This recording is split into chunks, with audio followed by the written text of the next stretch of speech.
Assalamualaikum warahmatullahi wabarakatuh.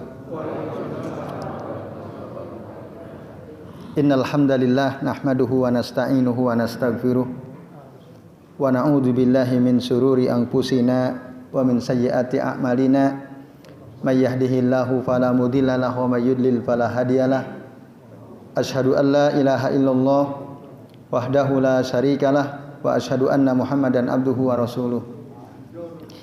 Allahumma shalli wa sallim wa barik ala Muhammad wa ala ali Muhammad kama shallaita wa barakta ala Ibrahim wa ala ali Ibrahim fil alamin innaka Hamidum Majid. Amma ba'du.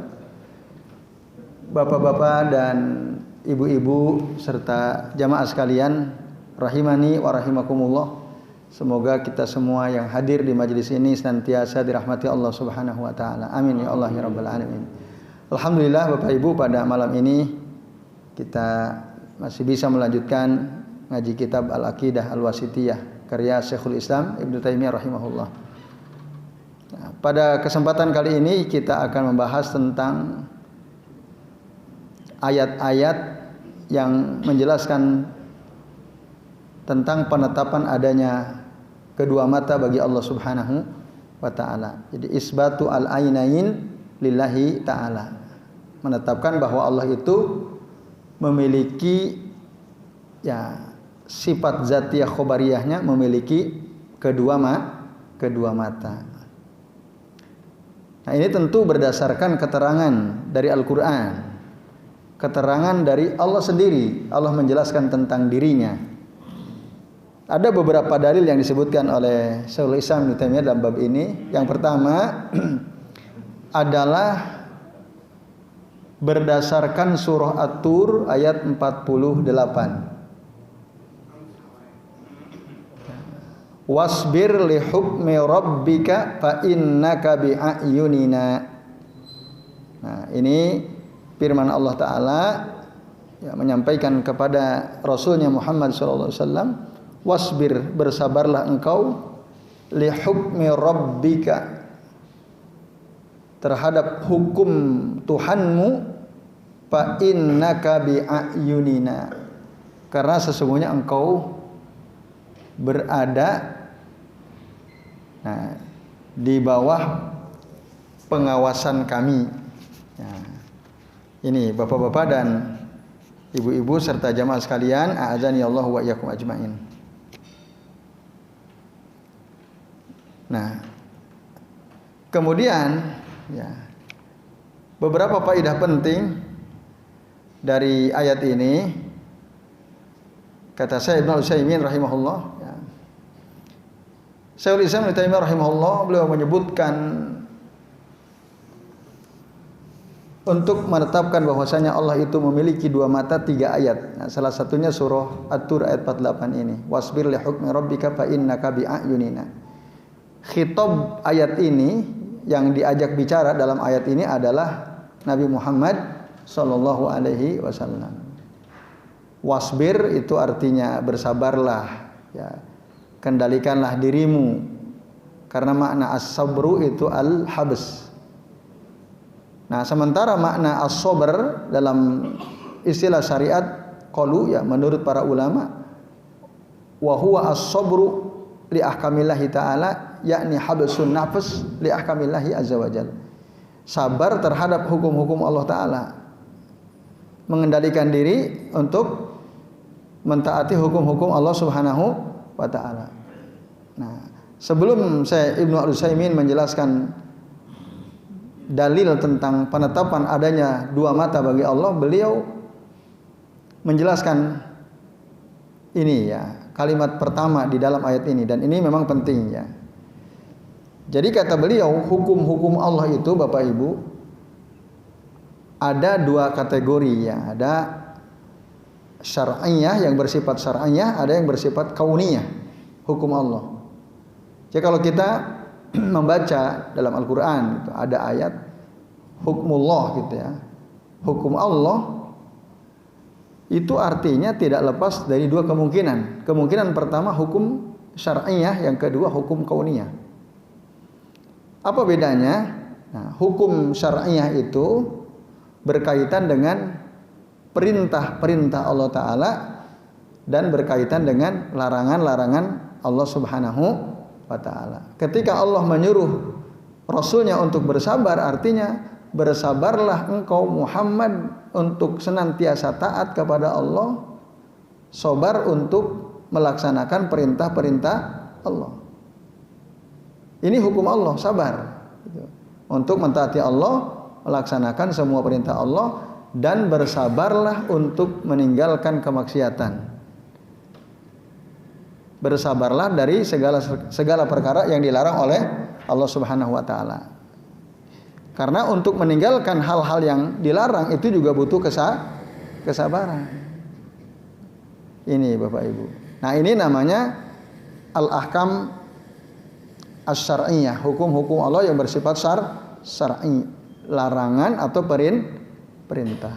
Tapi ada juga hukum Allah yang bersifat kauniyah, al-ahkam al-kauniyah. Nah, ahkam kauniyah itu adalah ketetapan Allah Ta'ala berupa takdir. Allah menetapkan untuk kita bagaimana hidup kita, bahagia atau sengsara, bagaimana rezeki kita, lapang atau pas-pasan atau kurang, termasuk apakah kita tertimpa musibah atau tidak. Itu semua adalah takdir, ketentuan Allah Subhanahu wa Ta'ala. Maka bersabarlah. Apapun yang kita hadapi dari ketentuan Allah, kodoknya Allah dan takdirnya Allah Ta'ala, kita harus sabar menerimanya. Ini Bapak Ibu dan jamaah sekalian, a'azani Allahu wa iyyakum ajmain.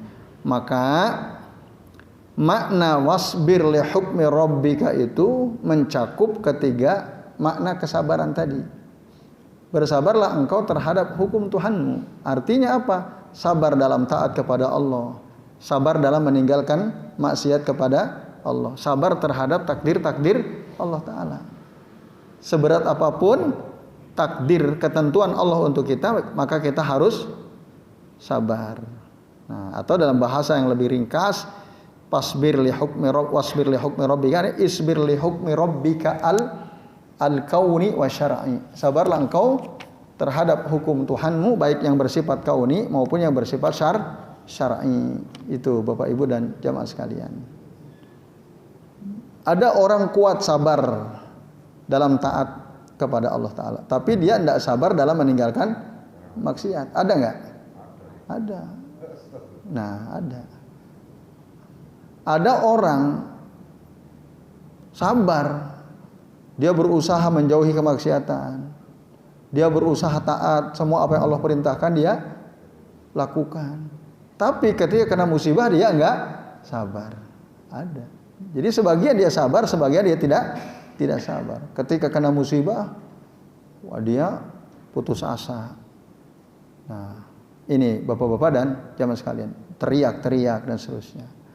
Berarti dia baru sabar pada hukum Allah yang bersifat syar'i, tapi tidak sabar dalam menghadapi hukum Allah yang bersifat kauni. Nah, harusnya kita sabar dalam semua hukum Allah, baik bersifat syar'i maupun bersifat kauni. Jadi tiga, kalau bicara hukum Allah tiga tadi. Dua, syar'i al-kauni. Syar'i berarti al-awamir wan nawahi, perintah dan larangan. Al-kauni berarti takdir, ketetapan Allah Subhanahu wa Ta'ala. Bapak Ibu dan sekalian, apa contoh dalam Al-Quran? Ada enggak contoh-contoh perintah Allah dan ini hukum Allah? Banyak. Ayat-ayat yang isinya perintah banyak sekali. Di antaranya surah Al-Maidah ayat 67. Allah Ta'ala mengatakan, ya ayyuhar rasulu balligh ma unzila ilaika mir rabbika. Wahai Rasul, sampaikanlah, balligh perintah ini, sampaikanlah ma unzila ilaika min rabbika, apa yang telah diturunkan kepadamu dari Tuhanmu. Ini perintah, balligh, sampaikan. Atau dalam surah An-Nahl ayat 125, Allah Ta'ala mengatakan, ud'u ila sabili rabbika, serulah orang-orang itu untuk menuju jalan Tuhanmu. Dakwah, ya. Berdakwahlah, sampaikan, ajak orang-orang untuk kembali ke jalan Allah Subhanahu wa taala. Nah, ini namanya awamir azimah. Ini perintah-perintah yang agung. Nah, ini Bapak Ibu dan sekalian. Sementara contoh hukum Allah yang bersifat syar'i dan berupa larangan banyak. Contoh dalam surah Al-An'am ayat 14 Allah mengatakan wala takunanna minal musyrikin. Janganlah sekali-kali kamu termasuk golongan orang yang musyrik. Itu larangan. Nah, atau la in asyrokta la yahbatanna amaluka. Jika kamu syirik, maka sia-sialah amalmu.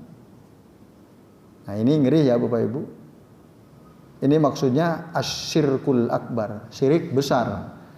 Itu bisa merontokkan semua amal kita, nggak ada artinya.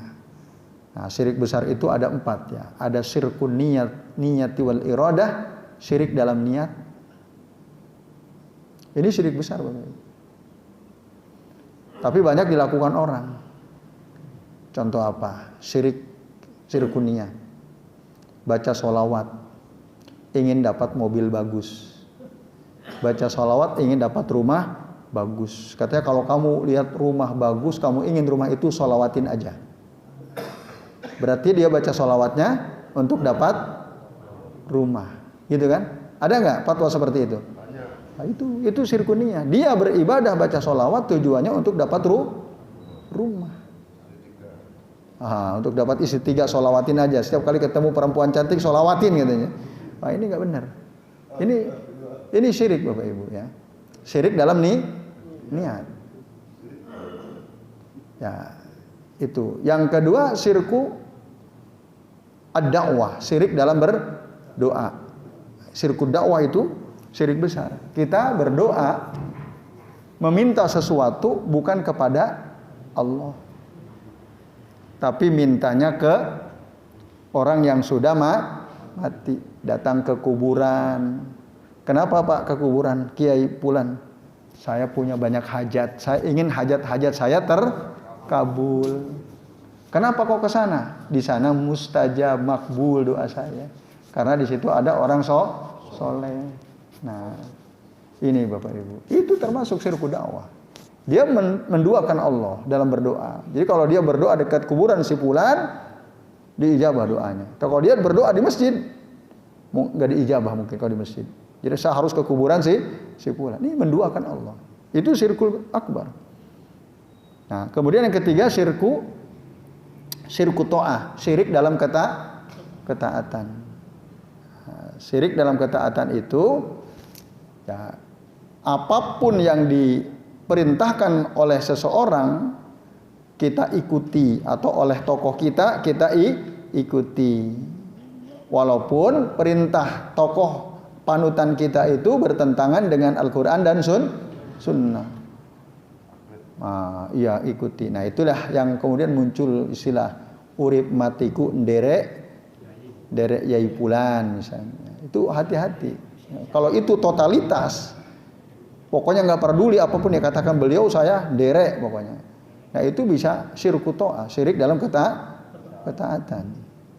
Dan yang terakhir yaitu syirku al-mahabbah, syirik dalam cinta. Kita lebih mencintai sesuatu selain Allah daripada kita mencintai Allah dan Rasulnya. Atau porsi cinta kita kepada sesuatu selain Allah dan Rasulnya lebih besar daripada cinta kita kepada Allah dan Rasulnya. Cinta kepada jabatan, cinta kepada popularitas, ya, cinta kepada pekerjaan dunia dan seterusnya. Demi kecintaan kita terhadap duniawi tadi, kita ya melanggar larangan Allah, melanggar larangan Rasul sallallahu alaihi wasallam. Itu namanya syirku al-mahabbah. Ada orang kalau dia perempuan muslimah berhijab nggak laku gitu ya, nggak populer. Akhirnya dia buka jilbab biar laku lagi, biar banyak yang make lagi, biar banyak TV buat acara dia menggunakan dia lagi.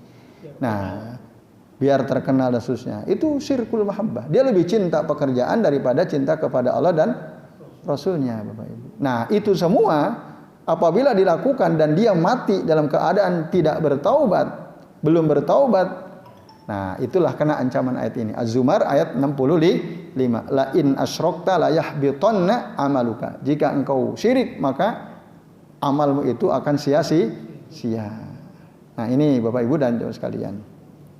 Nah, adapun hukum-hukum kauniyah atau qadariyah adalah contohnya banyak. Rasul disakiti oleh umatnya, baik dengan ucapan maupun dengan perbuatan. Rasul dihina, ya, Rasul ditentang, Rasul dianggap orang gila, dianggap penyihir supaya orang tidak mau mengikuti Nabi Muhammad SAW. Itu dilakukan oleh orang-orang kafir, termasuk oleh Abu Lahab pamannya. Dia itu majnun, orang gila gitu ya. Nah, itu. Tapi Rasul sabar. Beliau bersabar terhadap takdir tersebut ya. Ketika beliau sujud di depan Ka'bah, dikalungi jeroan unta sampai berat sekali. Beliau mau bangkit dari sujudnya, kesulitan. Nah, itu dilakukan oleh orang-orang kafir untuk apa? Menghinakan Rasul SAW. Tapi Rasul sabar. Ini takdir ya. Memang itu yang harus dihadapi oleh beliau. Nah, ini bapak-bapak dan ibu-ibu serta jemaah sekalian. Waktu beliau ke Taif, orang-orang berbaris di pinggir jalan. Orang bodoh, anak-anak. Apa yang mereka lakukan? Melempari Nabi SAW. Sampai kaki beliau berdarah. Karena dilempari oleh mereka. Nah, tapi Rasul tetap sabar terhadap ketentuan Allah ini. Fasobara ala hukmillahi azza wa jalla. Nah, ini Bapak Ibu, karena beliau tahu akibat yang baik itu akan kembali kepada orang beriman. Nah, ini penjelasan wasbir li hukmi rabbika. Lalu penjelasan kalimat berikutnya, fa innaka bi ayunina. Nah, inilah ya dalil yang menunjukkan bahwa Allah itu memiliki mata. Ya. Yang dimaksud fa innaka bi ayunina di sini adalah perhatian Allah ya terhadap Nabi Muhammad SAW. Ya, seperti kita mengatakan misalnya kepada seseorang, kepada teman kita, ayo kamu jalan, pokoknya mataku selalu bersamaku. Mataku selalu bersamamu, atau hatiku selalu bersamamu. Nah, itu artinya bukan berarti hati kita ngikutin dia, enggak gitu. Maksudnya kita selalu membersamai dia, itu bahasa kita sehari-hari. Atau maksudnya ana ulahiduka bi'aini, aku selalu mengawasi kamu, memperhatikan kamu dengan mataku. Itu. Jadi Allah betul-betul menjaga Rasul secara sempurna karena Allah memperhatikan dengan mata pandangan Allah Subhanahu wa taala. Itu. Jadi izan, kata saya Ibnu Utsaimin, kalimat yang berbunyi fa innaka bi ayunina, yakni fa innaka mahrusun ghayatal hirasati mahfuzun ghayatal hifzi bi ayunina. Bahwasannya engkau dijaga, betul-betul dijaga oleh Allah. Ya. Bi ayunina, bahwa mata kami selalu bersamamu, nahfazuka wa nar'aka wa na'tani bika, menjagamu, memperhatikanmu, memelihara kamu. Ya, mata kami selalu bersamamu. Itu kata Allah Subhanahu wa ta'ala. Tafsir dari fa innaka bi ayunina. Ini sekalian. Nah, ayat ini menjelaskan tentang apa? Isbatul ain lillahi azza wajal, menetapkan bahwa mata itu adalah sifat yang dimiliki oleh Allah azza wajalla. Lakin kenapa kok disebut dengan bentuk jama'? Ainun kan tunggal ya. Ini ayunun. Nah, kita ada bahas pada pembahasan tentang tangan ya. Tangan kan disebut yadayya. Ya, juga kadang disebut jama' ya. Kita udah bahas kemarin. Nah, jama' itu juga bisa berarti dua. Sebagaimana kemarin kita udah bahas bahwa orang sholat berjamaah hanya 2 orang disebut jamaah atau tidak? Ya, jamaah. Nah ini. Jadi bi'ayunina di sini tidak menafikan bahwa Allah itu ya memiliki 2 mata. Maka sifat mata itu sifat zatiyah lillahi ta'ala al-khobariyah. Nah, maksudnya apa sifat zatiyah itu? Artinya Bapak Ibu, mata itu senantiasa dan akan terus menerus melekat pada Allah Subhanahu wa taala. Senantiasa ada melekat terus. Itu yang dimaksud sifat zatiyah, melekat pada zat Allah. Kenapa disebut khobariyah? Karena ya kalau sifat ini dinisbatkan kepada kita sebagai makhluk, itu artinya apa? Bagian dari tubuh kita ya. Itu. Mata itu kalau dinisbatkan kepada kita berarti bagian daripada wajah kita. Tapi kalau mata dinisbatkan, disandarkan kepada Allah, kita nggak boleh mengatakan, oh mata itu bagian dari fisiknya Allah Subhanahu wa taala. Itu nggak boleh. Kita nggak boleh bilang seperti itu. Nah, maka ini disebut sifat zatiyah khobariyah. Pokoknya Allah mengabarkan Allah punya mata, udah selesai. Kita nggak usah mikir, oh mata berarti mata bagian daripada wajahnya, oh bagian daripada fisiknya khususnya. Nah, tidak demikian. Nah, ini nggak boleh kita mengatakan seperti itu, Bapak sekalian. Nah, gitu. Karena kalau kita pahami sebagaimana kita memahami makhluk, ya bagian daripada fisik makhluk itu mungkin ada yang rusak, ada yang hilang, begitu kan? Ada makhluk punya kedua tangan, kedua kaki, mengalami kecelakaan, lalu amputasi, hilang tuh.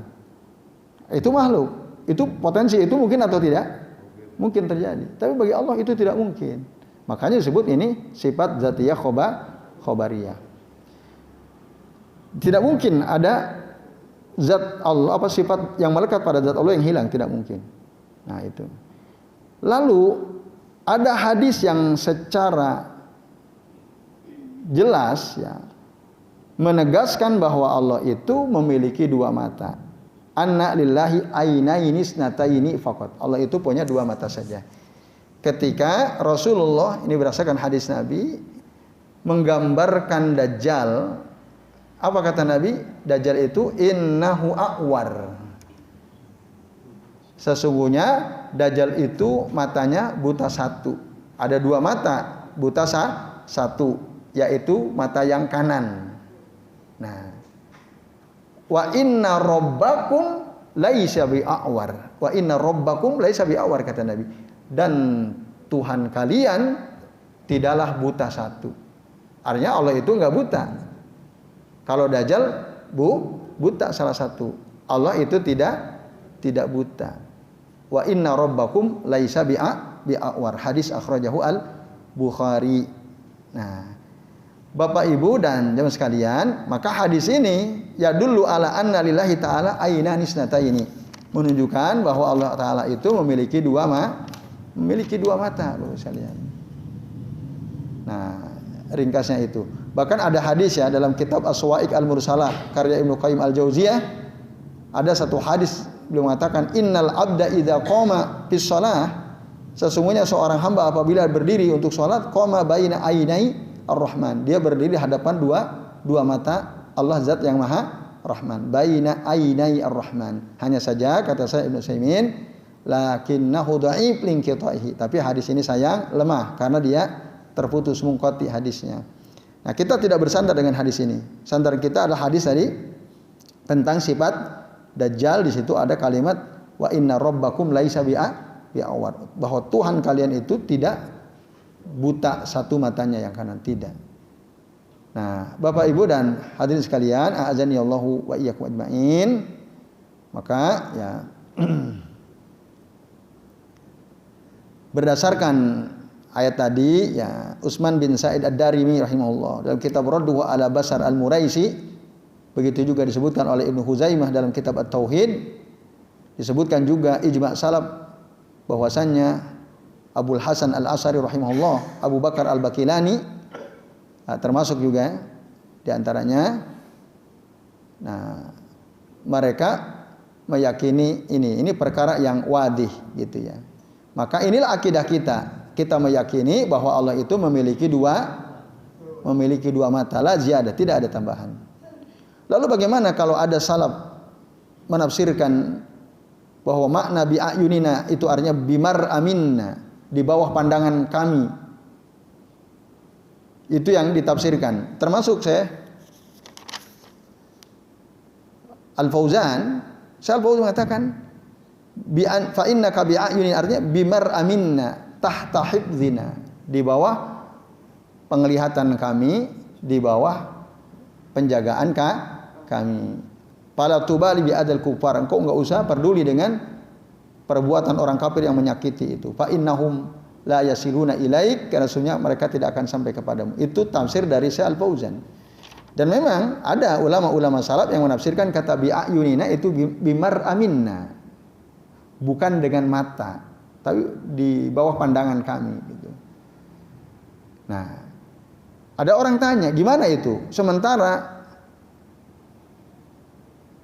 kalian mengatakan itu mata. Terus kalau ada orang menafsirkan bimar aminna, bukankah itu juga tahrif? Merubah, bukankah itu haram? Bukankah itu dilarang mumtani? Apa jawaban saya Ibnu Utsaimin? Annahum fassaruha bil lazim. Ya, memang para ulama salaf mereka menafsirkan bi ayunina itu dengan pandangan dari kami, di bawah pengawasan kami. Ini namanya tafsir lazim. Artinya satu zat yang punya mata pasti bisa melihat. Itu pasti. Nah, ini namanya tafsir lazim. Tetapi mereka ulama salaf ketika menafsirkan kata bi ayunina dengan bimar aminna ma'a isbatil asl, mereka tetap menetapkan hukum asal wa hiya al-ain. Jadi para ulama salaf mengatakan bi ayunina artinya bimar aminna, tapi mereka menetapkan bi anna lillahi ta'ala ainani isnataini, bahwa Allah itu memiliki dua mata. Tidak ditolak oleh mereka. Beda dengan yang bukan Ahlus Sunnah wal Jamaah. Nah, mereka ketika menafsirkan bi ayunina itu dengan penglihatan dari kami bukan dengan mata, itu mereka menolak kalau ditetapkan bahwa Allah itu punya mata. Itu bedanya di situ. Boleh kita menafsirkan secara bi lawazimi al-lughah ya, dengan kelaziman atau al-ibarah ya. Bisa. Tapi jangan kita menolak. Ya.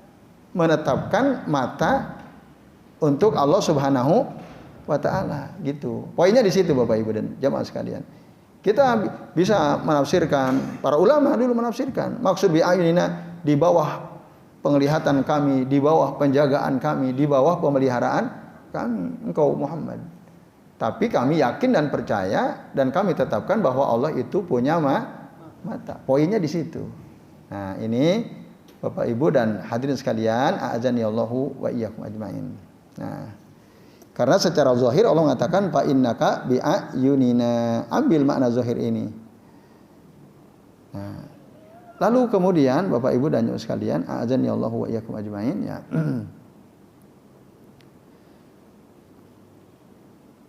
Karena kalau kita tidak ambil makna zahir ini, ya nanti akan terjadi tanaqud, kontradiksi gitu ya. Jadi kita bisa menafsirkan tadi tapi tetap na'khudhu bidzahiri wa ala al-ain ya, ar-ra's wa huwa tariqatuna la nukhalifuhu. Mengambil makna zahirnya bahwa ya Allah punya anak, Allah punya Allah punya mata, dan inilah jalan kami tidak nyelisihinya. Nah, kalau zahir kata mereka, kalau kita baik, kita sekarang pahami ayat fa innaka bi ayunina secara zahir, kata mereka nih yang menentang Ahlus Sunnah wal Jamaah.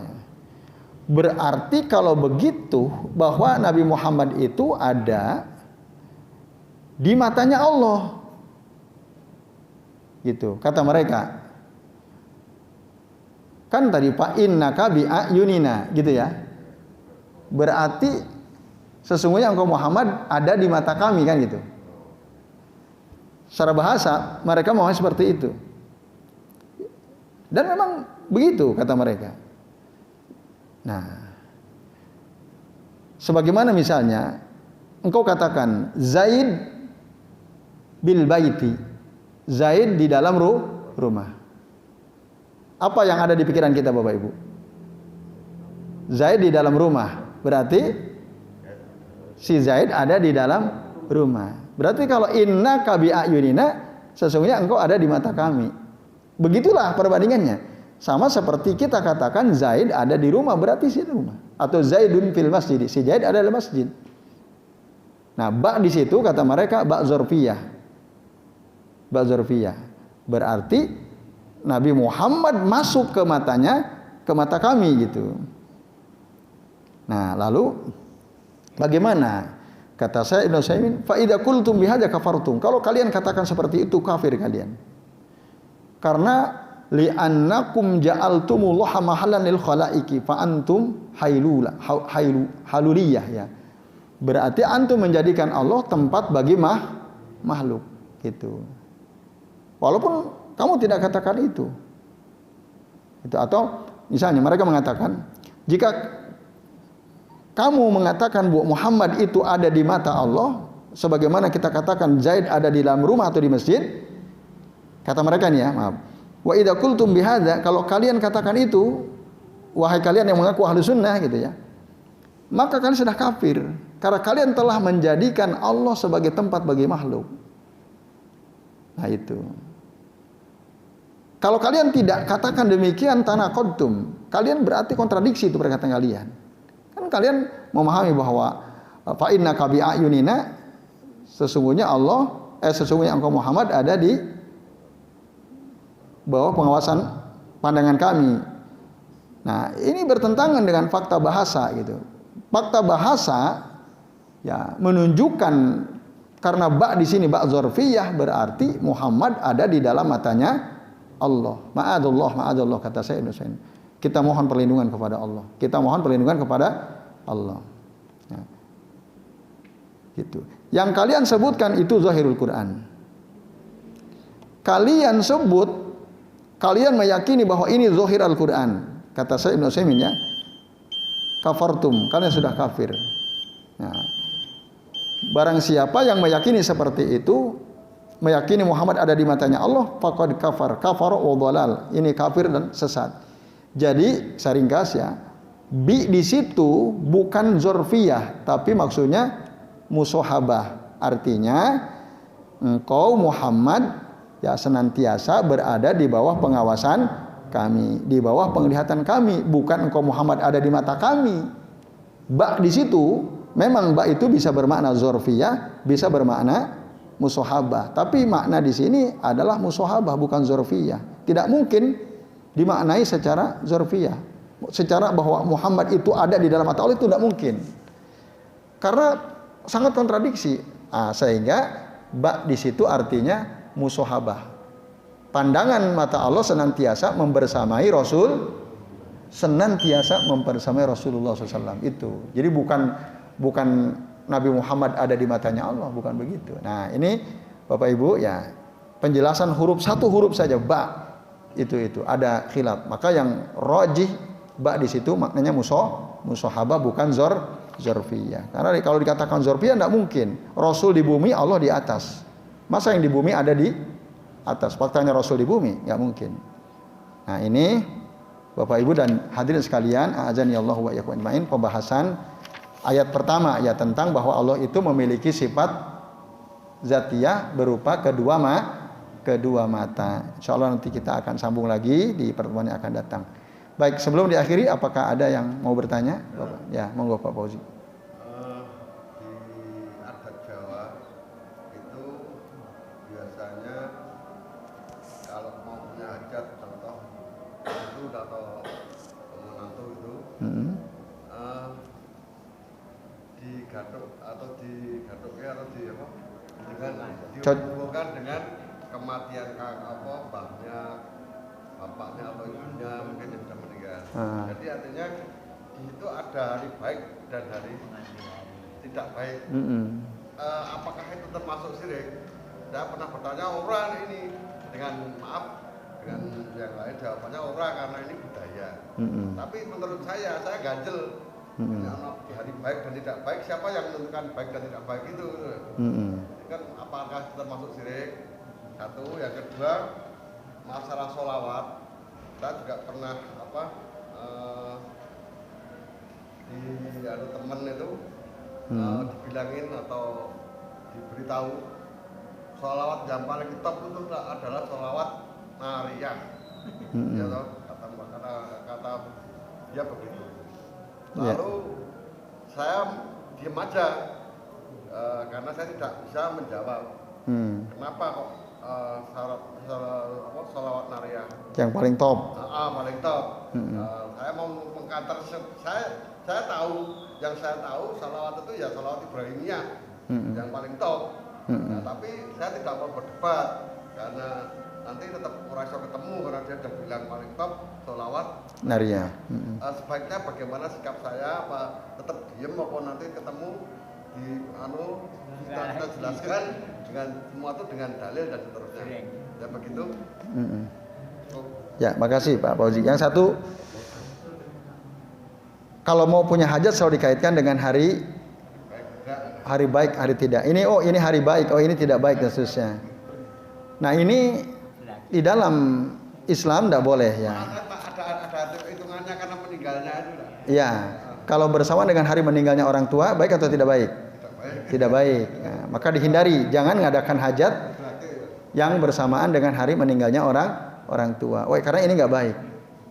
Mengatakan hari ini baik, hari ini tidak baik, tanggal ini tidak baik, bulan ini tidak baik, itu sama dengan mencela waktu, Dan itu dilarang oleh Nabi SAW. Dalam hadis sahih riwayat Muslim mengatakan apa? La tasubbu ad-dahra. La tasubbu ad-dahra. Janganlah kalian mencela waktu.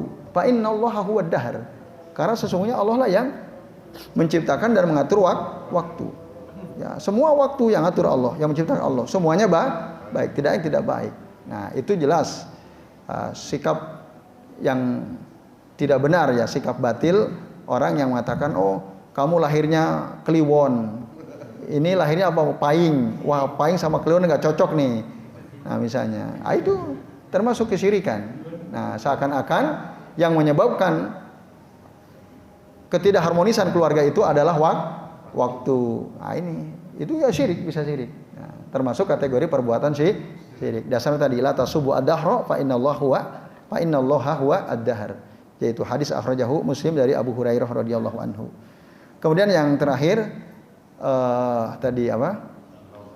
Sholawat nariyah. Dari mana dia mengatakan bahwa yang terbaik itu sholat nariyah? Mana dasarnya?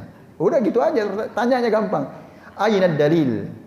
Mana dalil kalau antum mengatakan a'zamu as-sholawat nariyah? Mana dalilnya? Udah selesai itu. Dari mana antum bisa katakan bahwa sholat nariyah itu yang paling afdal? Sementara antum tidak punya dalil. Dalilnya gini, menurut dia dengan membaca sholawat nariyah itu apa yang diajarkan, apa yang dia inginkan terkabul gitu loh. Apakah benar seperti itu? Nah, kan itu perlu disurvei. Andai kata benar pun, ya karena ini ibadah harus kembali kepada dalil. Apakah yang dia ucapkan itu dalil? Karena kalau ada orang membaca sholat nariyah, hajatnya dikabulkan, itu dalil atau bukan? Bukan dalil itu. Pekerjaan yang paling baik itu merampok bank. Kalau ada orang bilang begitu, atau merampok toko emas.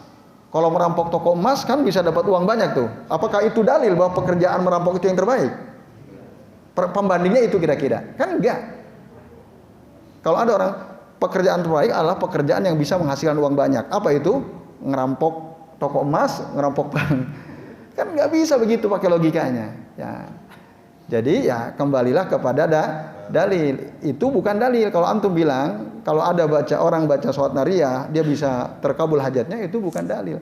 Dalil itu ada petunjuk dari Allah atau petunjuk dari Rasulullah bahwa afdhalus sholat seutama-utama sholawat misalnya sholawat ini dan itu. Nah, kalau nggak ada dalil maka enggak. Maka yang terbaik kemana? Yang terbaik sholawat yang diajarkan oleh Rasulullah SAW. Salah satunya sholawat Ibrahimiyah. Yaitu Pak Puji. Cara bantahnya seperti itu. Dari harus karena sholawat itu ibadah itu harus pakai dalil. Yaitu wallahu a'lam bishawab. Barakallahu fikum. Baik Bapak-bapak dan Ibu-ibu serta jemaah sekalian, kita cukupkan. Terima kasih atas perhatiannya. Kita akhiri dengan doa kafaratul majlis. Subhanakallahumma wa bihamdika asyhadu an la ilaha illa anta astaghfiruka wa atubu ilaik. Wa sallallahu ala Muhammadin wa ala alihi wa sahbihi wa baraka wa sallama alaihim ajmain. Billahi taufiq wal hidayah. Wassalamualaikum warahmatullahi wabarakatuh.